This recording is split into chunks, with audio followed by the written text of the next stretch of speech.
Good morning.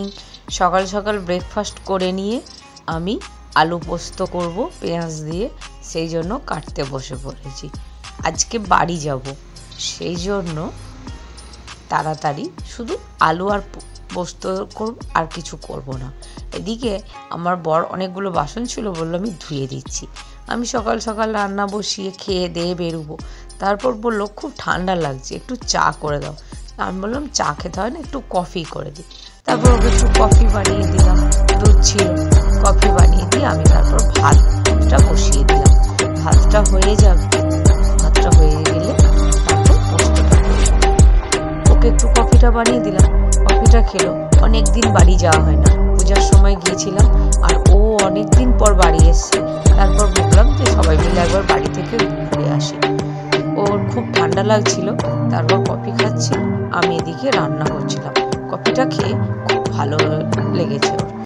তারপর পোস্তটা বেটে নিলাম, পোস্ত করে নিলাম। সকাল সকাল খেয়েই বেরোতে হবে। বাবান গেছে পড়তে, পড়ে আসবে, আসার পরে স্নান টান করে আমরা একসাথে বেরিয়ে যাব। 11টা সাড়ে 11টার মধ্যে যাব। বাগুইহাটি থেকে প্রথমে বাস ধরবো, তারপর ট্রেনে দিয়ে যাব।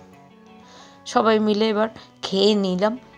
একটা গোলাপ জামুন খেয়েছিল বাবু ভাত খাওয়ার পরে। তারপর আমরা রেডি হয়ে বেরিয়ে গেলাম।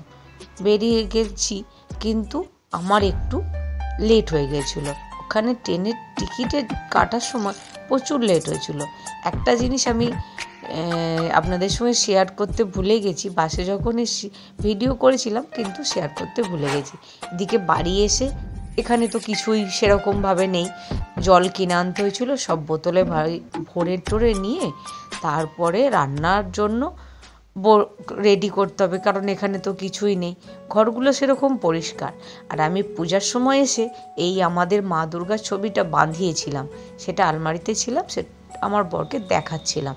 তারপর ও পেঁয়াজ রসুন সব কেটে দিল, আমি এবার রান্না বসিয়েছিলাম। আর এই গুঁড়ো মশলাটা দোকান থেকে বাবান সব এনে দিয়েছিল। এখানে তো সেরকম কোনো ব্যবস্থা নেই, যা হোক করে 2 দিন কাটিয়ে আবার আমাকে ফিরতে হবে।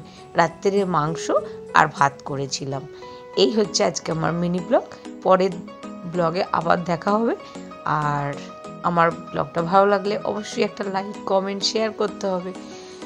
আর সেরকম কিছু ব্লগ করা হয়নি, এইটুকুই। Bye, good night, tata.